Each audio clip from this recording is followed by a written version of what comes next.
Hello and welcome to the She Stories by Sakkhi in proud collaboration with the Raj Show, where we celebrate inspiring women who are shaping the future and courage, vision and leadership.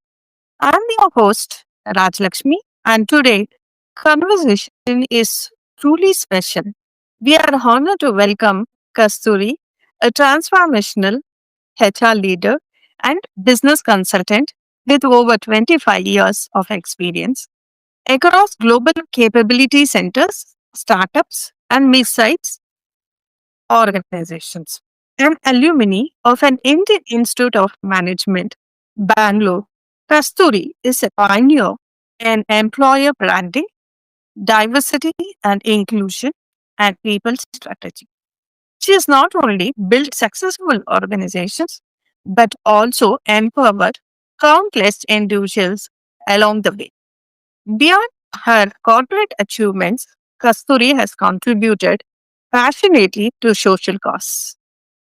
Kasturi, welcome to the She Stories. It's truly a pleasure to have you with us today. Firstly, thank you so much, Raj Lakshmi.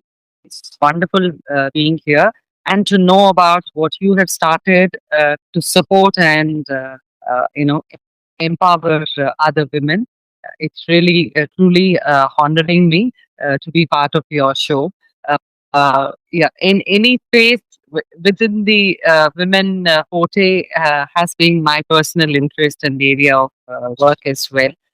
So thank you for this opportunity to share and perhaps also get inspired from your podcast with few other speakers that you are inviting and taking forward.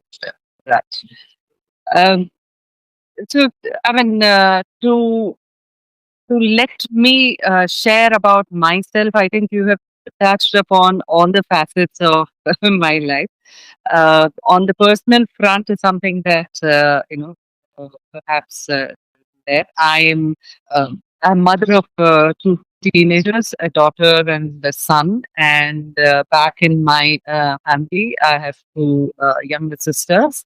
And I've been born brought up in Bengaluru, so I'm a Pakka Bengaluru and take pride in that. And yeah, and I'm here to share some more learning from a professional capacity.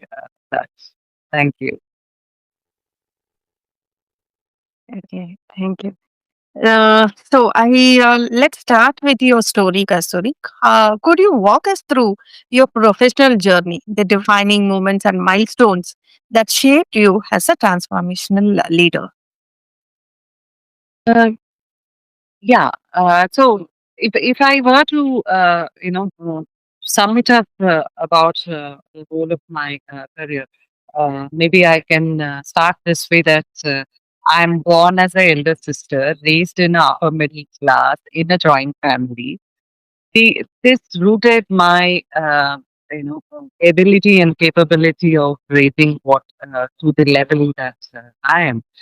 So the element of responsibility and the onus or the ownership of any process and making it an inclusive, collaborative approach.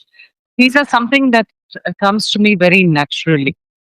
Maybe quite got to do with my upbringing style and my how I uh, position myself in the entire ecosystem of the family.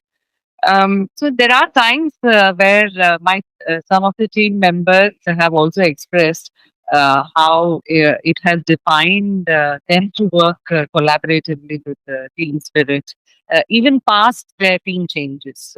So I take in pride that we are able to inculcate something more valuable in oneself. So I do keep nice about it. So perhaps this ability of mine has shaped me to take on leadership role, not just in corporate work, but also in the volunteering space as well. Therefore, I keep saying the style of leadership that has refined me through the journey, like how I phrase it always, think high, stay grounded. So that has been the way Okay. the journey unfolds. Yeah. So, what inspired you passion of driving employer branding, culture, and diversity initiatives? Yeah. So maybe I should take one element at a time. It's a large question because it's something to do that I have done for 25 years. So maybe I'll take one at a Mhm. time. Yeah, Uh, sure. yeah, if I were to start with employer branding, uh, fortunately, this happened to me at every role that I took up. I mean, across 25 years in my career, I have either set up or scaled up an entity or a organization. So therefore, the interventions that I had to design and deliver had to bring in that visibility as an employer at various stages, right? I mean, so this kind of it helped me in evolving as well, gaining a better proficiency with it as the time goes by. Because it's all about when you're scaling, it requires a different set of how often you are visible to be reported. And when you're setting up, it is about how do you design your story so that you're able to offer to the market about what this organization is all about. So I think this kind of offered me the plethora of activities that I was able to design. And eventually, employer branding. When I started off, in the HR profession, there wasn't anything that we had read or heard of employer branding as such. But over a period of time, I'm sure the ethos and the way the work is getting defined, it has progressed to become a skill. So perhaps I would keep saying, uh, anything that you start with some passion or thought of giving it back, it starts off as an art, and then once you start putting some process and framework, it becomes a science. So I think Mm. employee branding these days is more about the science of it, but perhaps when I started, it was more an art of it. So yeah, and how was it possible? I think a different junction of career at different stages of the organization being set up. It kind of asked and demanded a lot of intervention. That kind of brought in the DEI as a natural inclusion to it, right? I mean, um, although the DEI is a large ocean directive, but then I specialize myself into the women related and women empowerment, or rather, I would say that's my favorite spot, right? Yeah, inclusion and empowerment has been my favorite spot. So, uh, under the vast umbrella, if I'm able to, of various AI initiatives, if I'm able to design and deliver and contribute to something more impactful, Mm. an approach, I ensure that then looking at it from a very large and wider angle where I'm unable to consolidate my effort, it becomes really challenging to retain and contributing to a measurable impact. So therefore, I chose the one that naturally came to me, which was the women piece. Perhaps this kind of led me to take up an additional role in the global organization as a additional role, which is a global role in the organization. I mean, my former role was inclusive of one of the facet of my three-dimensional role was also about being an associate chair for DEI Council globally. So yeah, so this kind of spend, and there were many such initiatives that I had designed, which one me some affiliates and to the organization as well, which kind of defined and contributed to what is the narrative that we wanted to give in terms of employee branding. How do we position ourselves as being one of the aspirational workplace? we not confined only by the visibility, but also strengthen it by contributing to the right practices and ensure timely amendments to your practices and policies are brought in so that we remain relevant to the changing times and the industry demands and things like that. So it's a very inclusive activity. Nothing can be in isolation. It is part of all of this. And beyond anything, I think where I see a natural cohesion with in terms of, uh, sorry if I put it wrong, where a natural collaboration in terms of uh, the is bringing the centric strategies and values. Perhaps I would say the reason for this being I'm a psychology student, being a graduate from psychology, kind of got in a natural choice of being people. Although I chose industrial psychology, which is now these days called as organizational psychology, I chose industrial psychology over clinical psychology. Perhaps that was one of the reason how I got, uh, I was able to navigate through the ups and downs of HR profession. And I mean, I think that was one of my perfect decision, I would say, for myself. I was fortunate enough. I can't thank my fortune enough for helping me to take that right decision. And yeah, it helped me keep my foundation strong uh, and build several storied careers over this foundation. Right. So you have built and scaled organizations from the ground up, both global centers and startups. What are the biggest lessons you have learned when setting up and scaling organizations?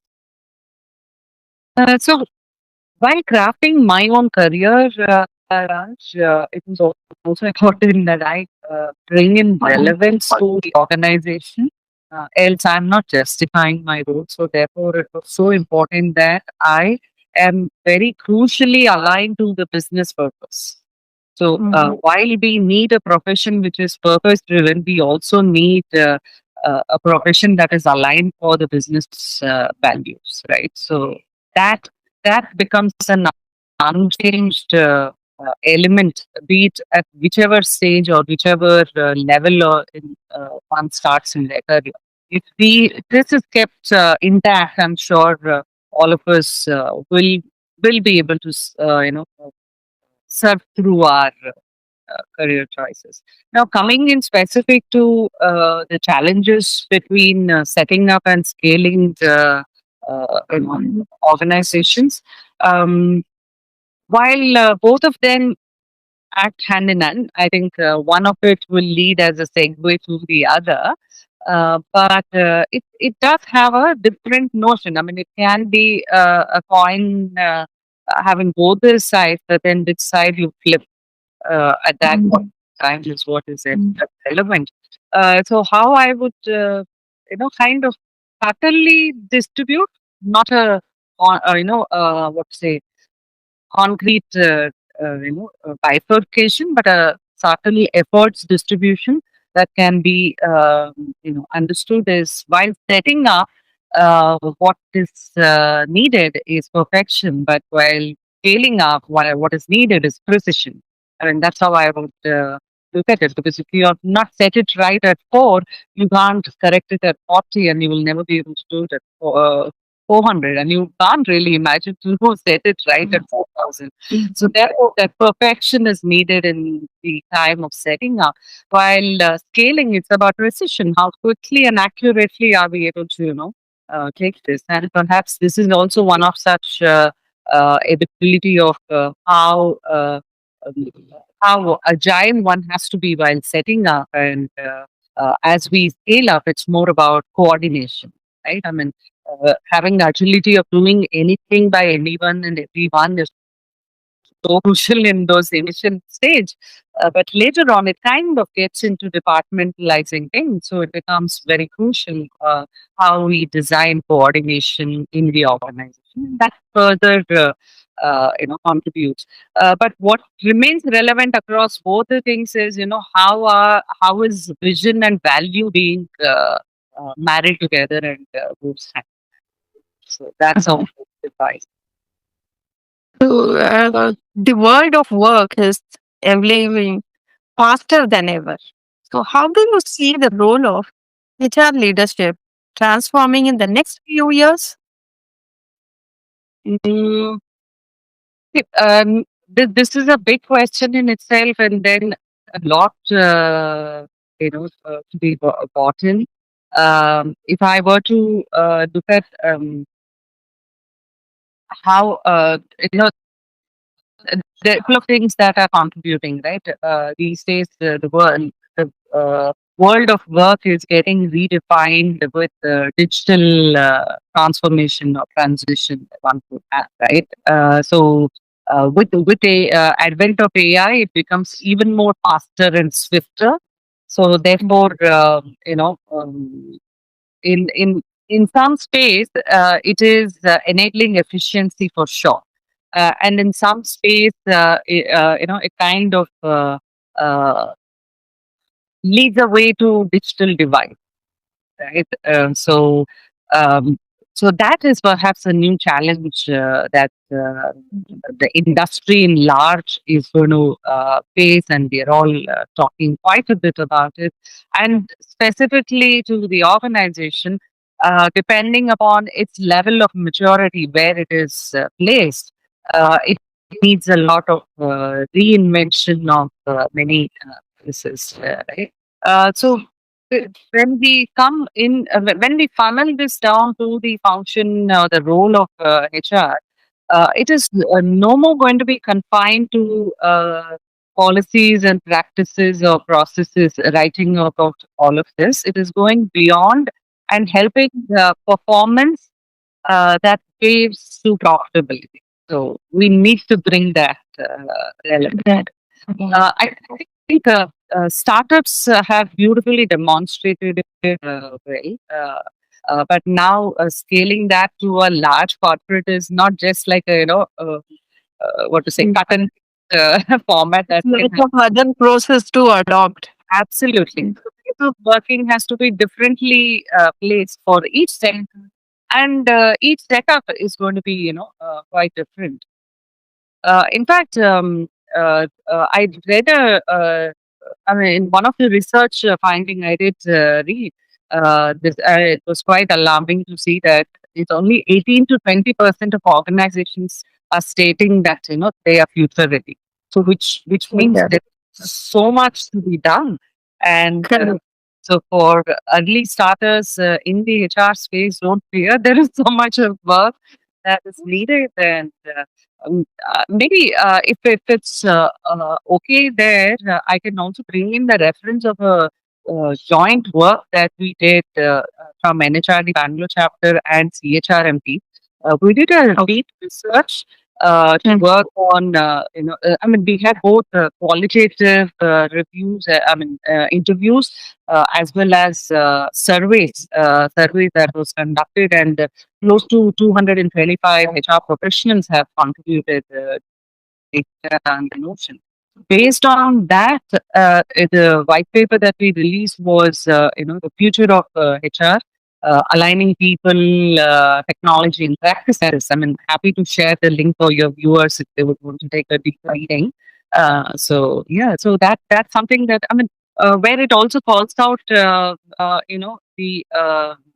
role of HR is expanding to be more an influential leader, a mentor, and it is not going to be. I mean, while we need to ensure that we bring in that equitable grounds, it is so much important that we do symbolize the global. I mean, we are all these days more and more global organizations. So, how are we bringing all of those elements we spoke formally about inclusivity, diversity, and all of that? So, the culture becomes a very crucial role that I see if someone is interested in the space of culture and enhancing and contributing to the culture of organization, helping them design and define culture. It, Mm. it's a skill of the art. So, what advice would you give HR leaders today to future proof their strength, strategies, and teams?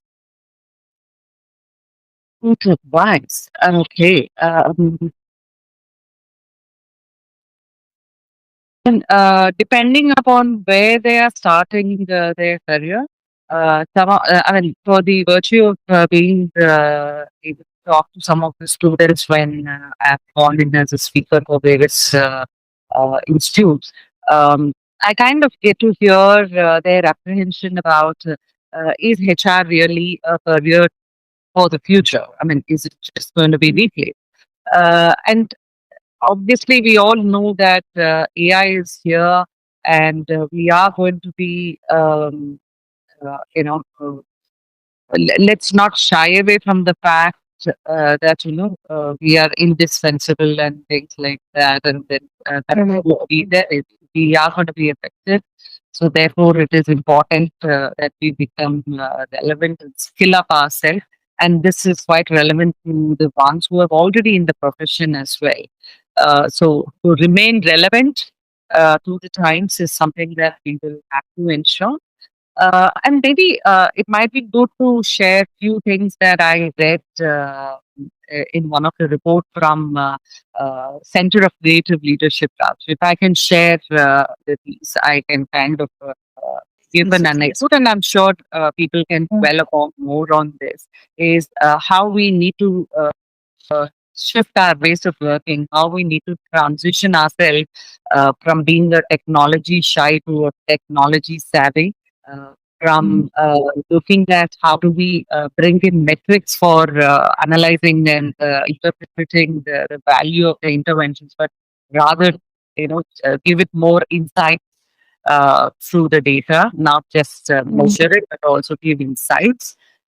And then also about we doing it all ourselves from HR. No, it has to transition that let us do whatever is relevant. As well, find those important champions who can talk and who are our extended arm. And we can't do it all. It has to be an inclusive work, and also try to bring the outside in perspective and not just inside out perspective.